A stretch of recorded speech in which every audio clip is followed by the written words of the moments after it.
It was 3:47 in the morning when the heart monitor in room 12 began to beep. A sharp, insistent sound that cut through the corridor silence like a blade.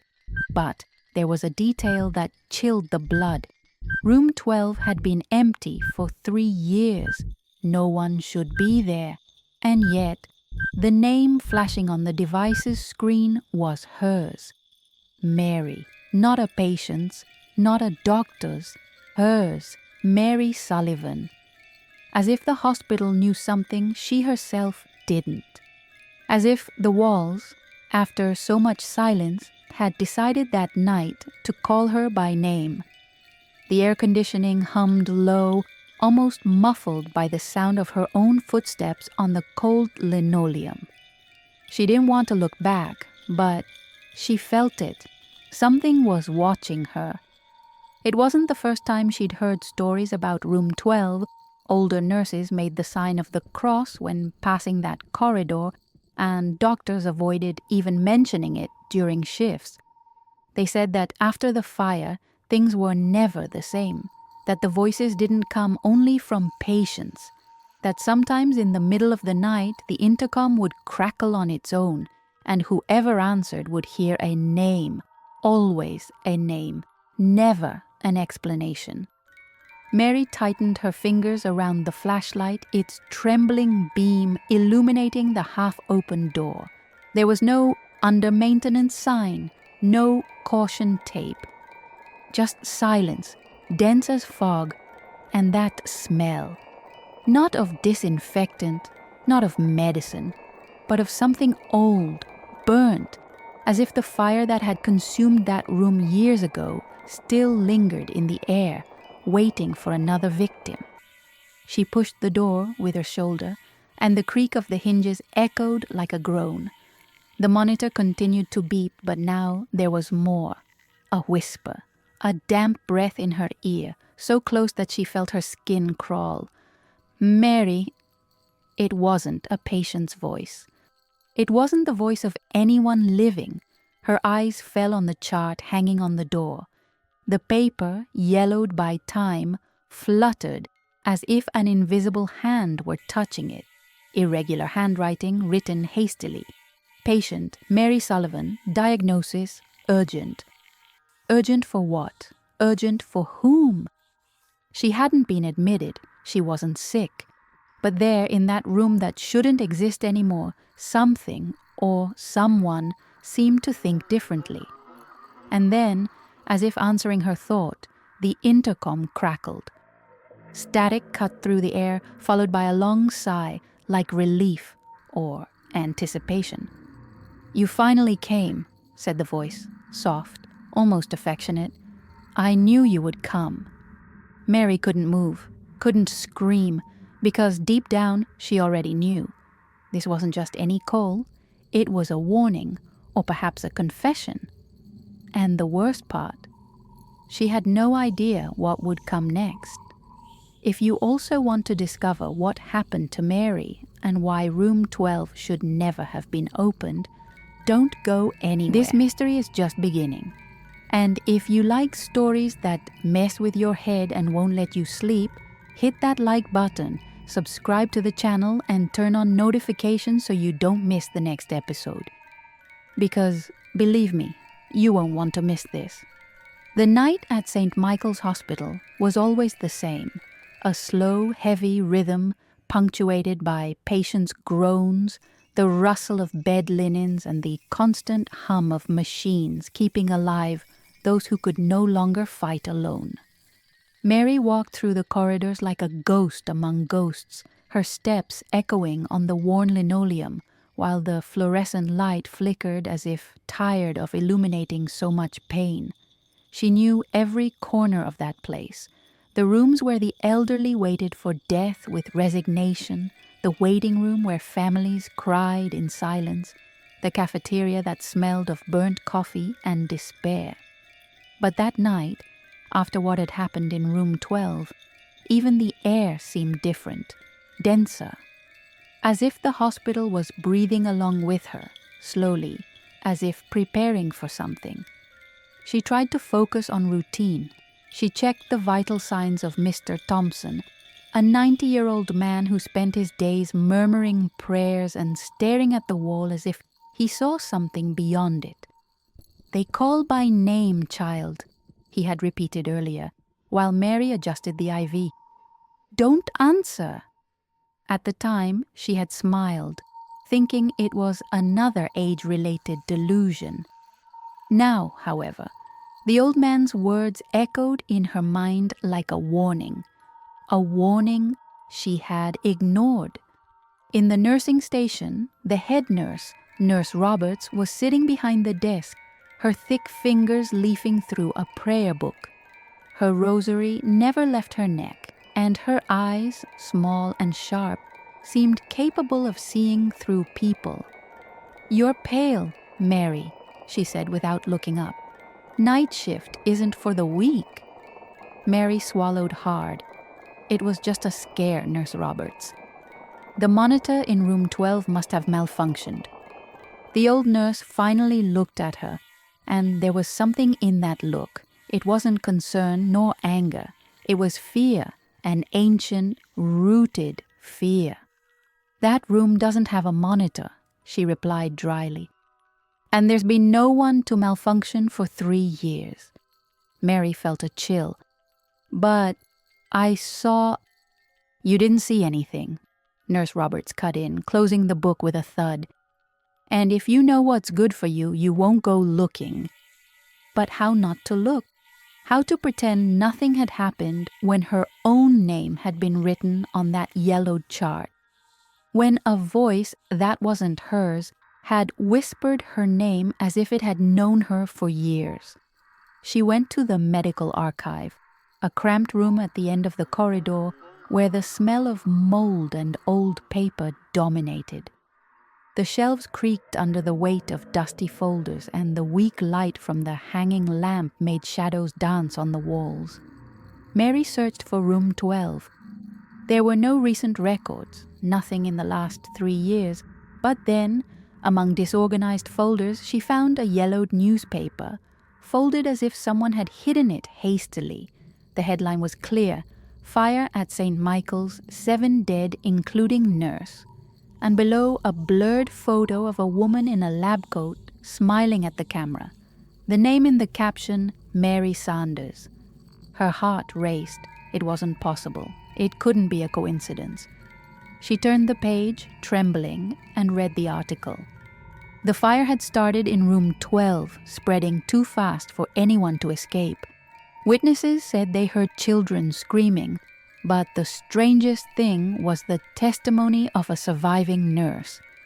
She tried to save everyone, but the door to room 12 locked itself, as if something didn't want them to get out. Mary felt her hands sweat. The date of the fire matched the last entry in room 12's chart, the same date on the bracelet she had found on the floor. "What are you doing here?" She turned, startled. It was Dr. Williams, the skeptical doctor on shift, always with furrowed eyebrows and an ironic smile. He looked at her with curiosity, as if studying a clinical case. "Researching," Mary replied, trying to disguise her trembling voice. "I found it strange that room 12 was active in the system." He took the newspaper from her hands, flipped through it quickly, and laughed. "Superstition, Mary. Night shift stress makes us see things." But then his eyes stopped on the photo. The smile disappeared. "This nurse, she looks like you." Mary didn't respond. She didn't need to.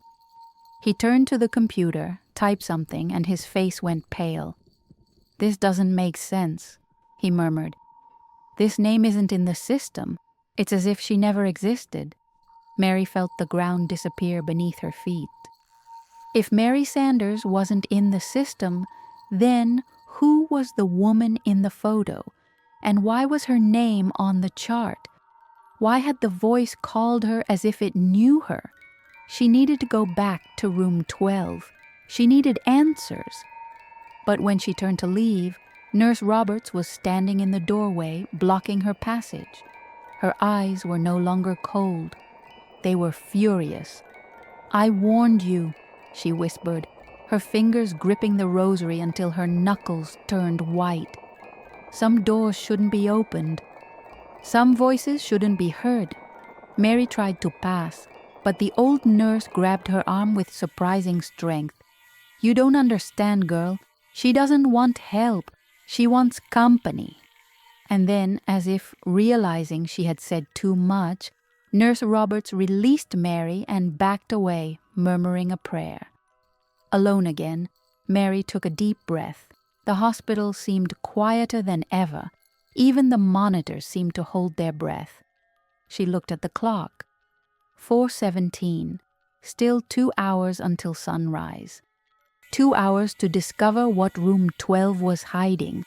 2 hours to understand why. When she passed through the corridor, she heard the intercom crackle again. And this time, the voice didn't whisper. This time, the voice screamed. The corridor seemed longer than ever. The lights flickered at irregular intervals as if fighting to stay on, and the smell of disinfectant mixed with something older, something that didn't belong to that place or that time. Mary advanced with clenched fists, each step echoing like a gunshot in the oppressive silence of the sleeping hospital. She couldn't get Nurse Roberts's words out of her head. She doesn't want help, she wants company. But what company? And why? As she approached room 12, the air became heavier, as if an invisible hand was squeezing her chest. The door, previously ajar, was now closed. Not locked, but closed in a way that seemed intentional, as if someone, or something, had decided she shouldn't enter. Mary extended her hand, hesitated for a second, and then pushed the door forcefully. It opened with a long groan, revealing the darkness beyond. Inside, the room wasn't empty. There was no one standing, no one sitting, no one lying on the unmade bed. But the air trembled, as if something was disturbing it. The heart monitor, previously silent, began to beep again, its red light flashing in an erratic rhythm, like a heart about to stop. And then, in the corner of the room, a shadow moved. It wasn't the shadow of an object. It wasn't a trick of the light. It was a female silhouette, tall, thin, dressed in an old lab coat. Dark stains spread across the clothing as if they were marks of something that couldn't be washed away. Mary felt sweat run down her back. The shadow turned slowly, and when the weak light from the corridor hit its face, she saw. It wasn't a face. It was a form, a blurred shape, as if the woman was trapped between two worlds, unable to fully solidify. But the eyes were real, dark, deep, full of a sadness that seemed to weigh more than death itself. "You came," the voice whispered, not from the shadow's lips, but from everywhere at once, as if the walls themselves were speaking. "I knew you would come." Mary tried to back away, but her legs didn't obey. The shadow advanced, not threateningly, but like someone who finally finds an old friend after a long time. "They locked me here," the voice continued, now clearer, as if gaining strength with each word. "They said I failed, that I shouldn't have tried to save the children, but I just wanted them not to be afraid." A sob echoed in the air, not coming from the shadow, but from somewhere beyond it, as if other voices were mixing with hers. Suddenly the room changed, the walls dissolved, and Mary was no longer in the hospital of 2025. She was in 2022. The smell of smoke was suffocating, the heat unbearable. Screams echoed through the corridors, and she saw the nurse, Mary Sanders, running with 3 children in her arms, their faces contorted with terror. The door to room 12 was closed, and on the other side, flames devoured everything. "Open! Please, open!" Mary Sanders screamed, slamming her shoulders against the wood. But the door didn't yield. And then, through the smoke, she saw Nurse Roberts, young, eyes wide, the rosary clutched in her hands. "God will forgive you, but I won't," she yelled, and Mary felt something icy run down her spine. It wasn't the fire that killed those people. It was the door that shouldn't have been locked, the door that someone had locked on purpose. The vision disappeared as quickly as it came, and Mary was back in room 12, breathless, tears streaming down without her knowing why. The shadow, Mary Sanders, was now right in front of her, so close that she could feel the cold emanating from her. "They're still here," the voice whispered. "The children. They can't rest, not while she's still here." Mary swallowed hard. "Who?" she asked, although she already knew the answer. The shadow turned to the door, and Mary followed its gaze. On the other side of the corridor, Nurse Roberts stood motionless, eyes fixed on them. But it wasn't the Nurse Roberts that Mary knew. It was the younger version, the same one from the vision, the same one who had locked the door 3 years earlier. And in her hands, there was no rosary. There was a key that shone as if it were wet with something dark. "She locked them in here," Mary Sanders said, her voice breaking. "She let them die.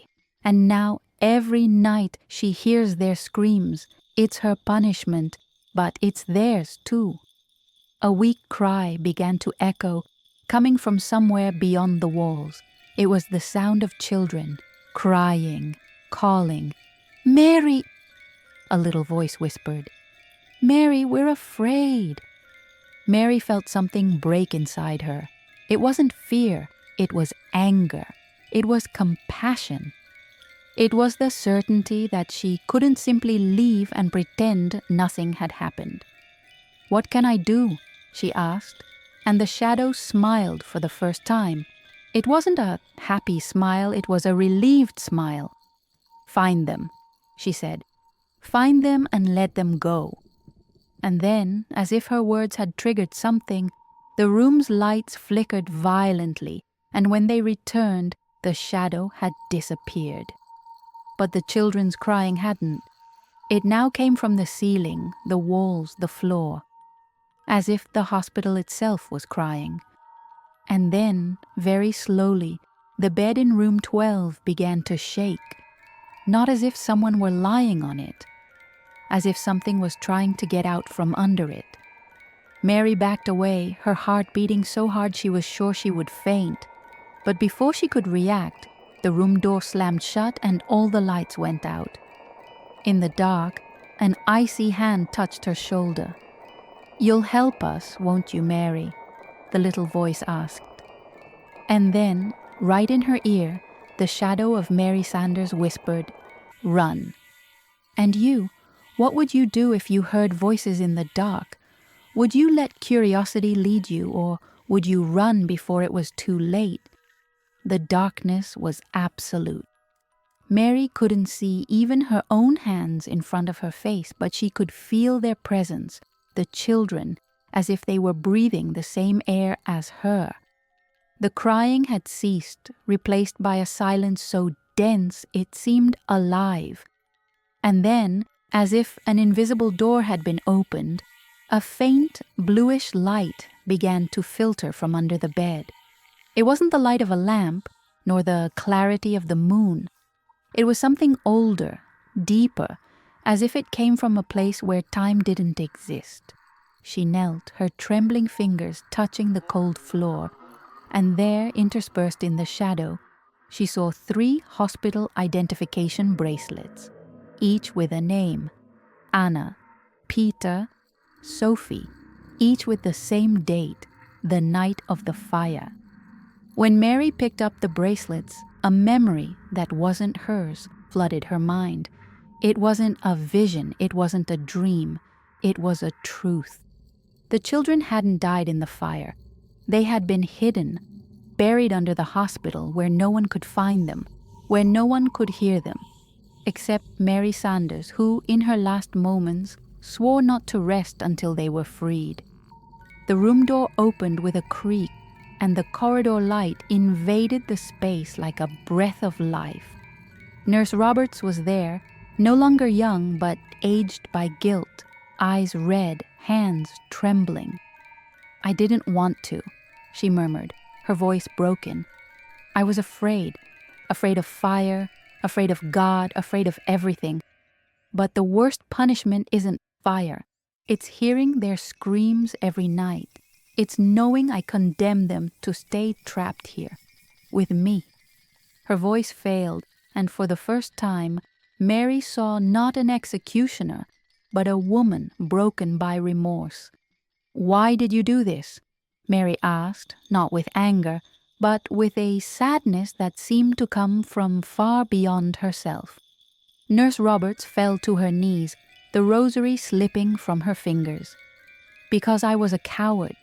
Because I thought that if they disappeared, no one would discover that I failed, that I couldn't save them." She covered her face with her hands, and her body was shaken by silent sobs. "But God doesn't forgive cowards, and now I hear them. Every night. They call me. They ask me why I abandoned them." Mary looked at the bracelets in her hands. There was no hatred in them. There was no revenge. There was only a question. Where are they? Nurse Roberts didn't answer with words. Instead, she rose with difficulty and walked to the end of the corridor where a metal door, rusted and covered in dust, led to the basement, the place where the hospital buried its secrets. The air in the basement was humid, heavy, as if it carried the weight of all the tears ever cried. Nurse Roberts lit a flashlight, and the beam of light revealed 3 small coffins stacked in a corner. They weren't coffins of polished wood for a wake. They were metal boxes, like those used to transport equipment. But Mary knew what was inside. "I couldn't let them burn," Nurse Roberts whispered, as if that justified anything. "But I also couldn't let them be found, so I brought them here, so that at least their bodies would be at peace." But they weren't, because peace doesn't exist where there are lies. Mary approached and touched the first coffin. The metal was freezing, as if the children's cold had seeped into it. "They're not at peace," she said, more to herself than to Nurse Roberts. "They can't be, not while you two are trapped here." She turned to the head nurse, and for the first time she understood. It wasn't about revenge. It wasn't about justice. It was about forgiveness, the kind that only the innocent can give. She opened the first coffin. Inside there wasn't a body.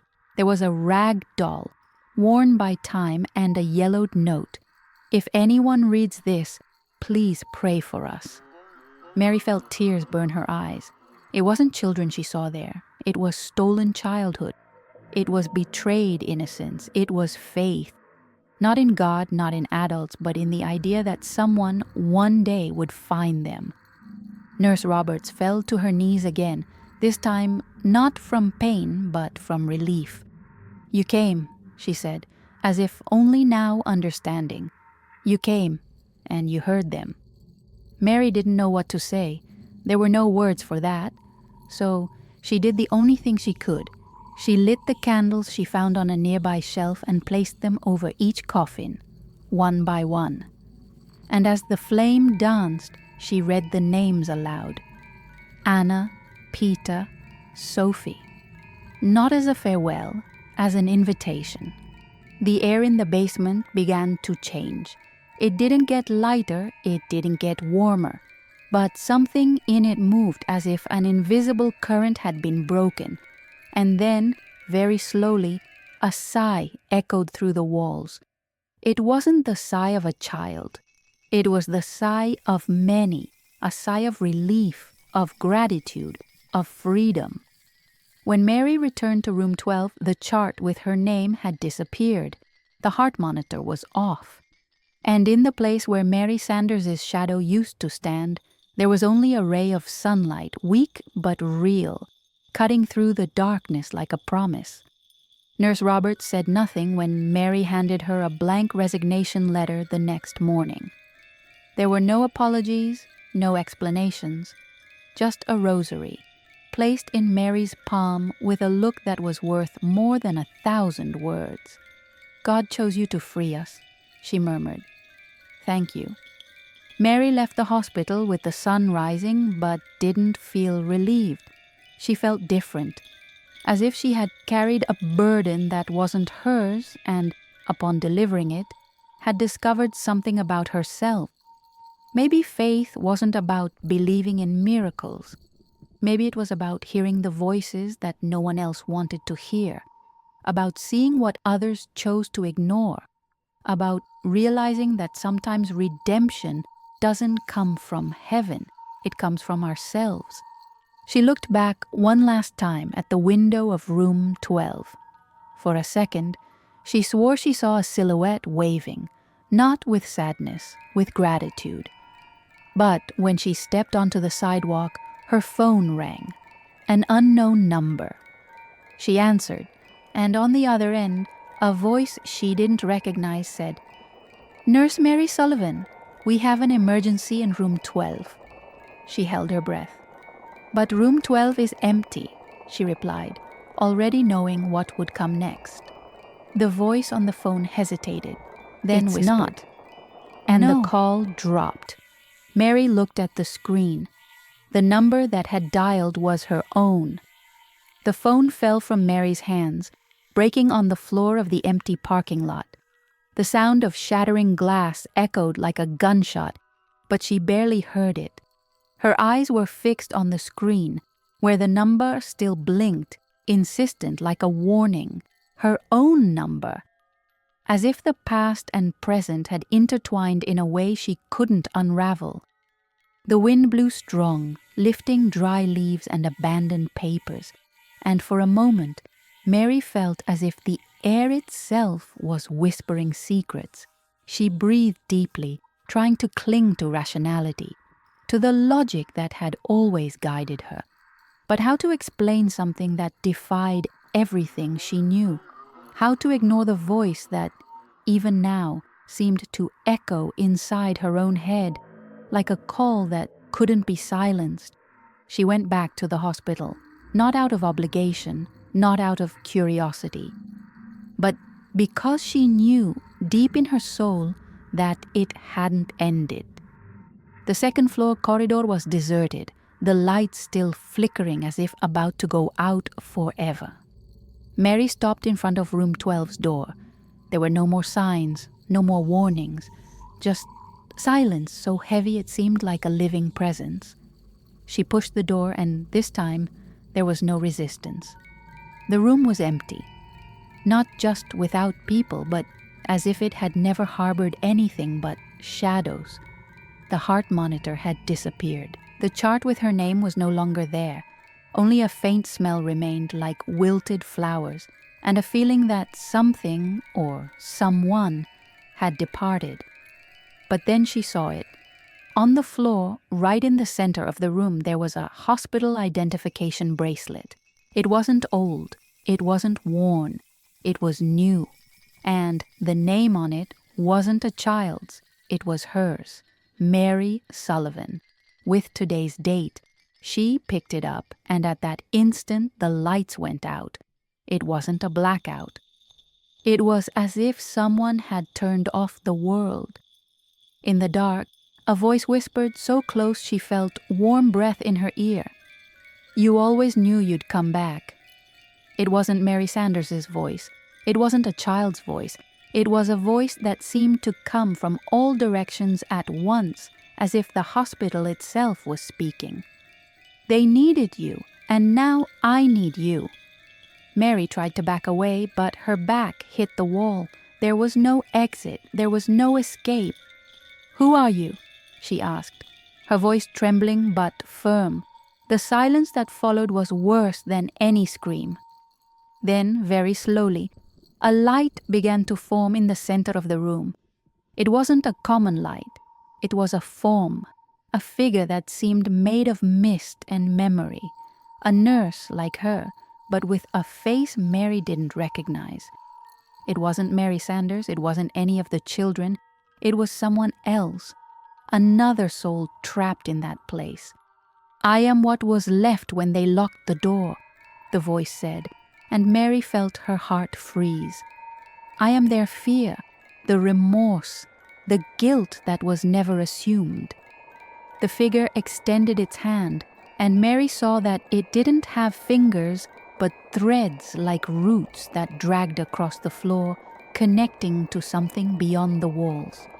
"They thought they could bury me here, that they could forget. But fear doesn't die, Mary. It only waits." Sigh. Mary felt tears streaming, not from terror, but from a painful understanding. It wasn't just about freeing the children. It wasn't just about forgiving Nurse Roberts. It was about facing what everyone who had passed through room 12 had left behind. The fear of failing, the fear of not being enough, the fear of being forgotten. "What do you want from me?" she asked, and the voice replied softly, like a sigh, "For you not to run away, for you to listen. Because only when we face what haunts us can we finally rest." The light began to intensify, enveloping Mary like an embrace. It didn't hurt, it didn't burn. It was like diving into a deep river where time didn't exist, where the children's tears and Mary Sanders' screams and Nurse Roberts' remorse mixed into a single current. She saw everything again: the fire, the locked doors, the crying children, Mary Sanders' shadow trying in vain to save them. But this time there was something different. This time Mary was there too, not as a spectator, as part of the story, as if somehow she had always been there, waiting for that moment. And then she understood. Room 12 wasn't a place of punishment. It was a place of waiting, a place where trapped souls waited not for revenge, but for someone who had the courage to face them, to hear them, to say, "I see you, I hear you, and you're not alone." Because the true horror wasn't death, it was loneliness. It was being forgotten. When the light went out, Mary was back in the corridor. Room 12 was closed as if nothing had happened. But she knew. She knew something had changed, not in the hospital, not in the walls, in herself. She walked to the exit, passing through the same corridors, the same rooms, but everything seemed different now, as if the hospital had exhaled, finally free of a weight it had carried for a long time. As she passed the reception, she saw Nurse Roberts sitting in a chair, eyes closed, the rosary between her fingers. She didn't look at Mary. She didn't need to. Both knew something had ended, and something had begun. Mary went out into the daylight, breathing deeply the fresh morning air. The sun warmed her face, but she still felt a slight cold, as if a part of her had stayed behind, not as a prison, as a choice. She looked at the bracelet in her hand, Mary Sullivan, with today's date. And then she smiled. It wasn't a smile of relief. It was a smile of understanding. Because in the end, fear wasn't something to be avoided. It was something to be faced. And only when we faced it head on could we finally free ourselves. She put the bracelet in her pocket and began to walk. She didn't look back. She didn't need to. Because somehow she knew she wasn't alone. And as she walked away, the wind carried with it one last whisper, so soft it could be just her imagination. Thank you. In the end, perhaps the true miracle was the fear.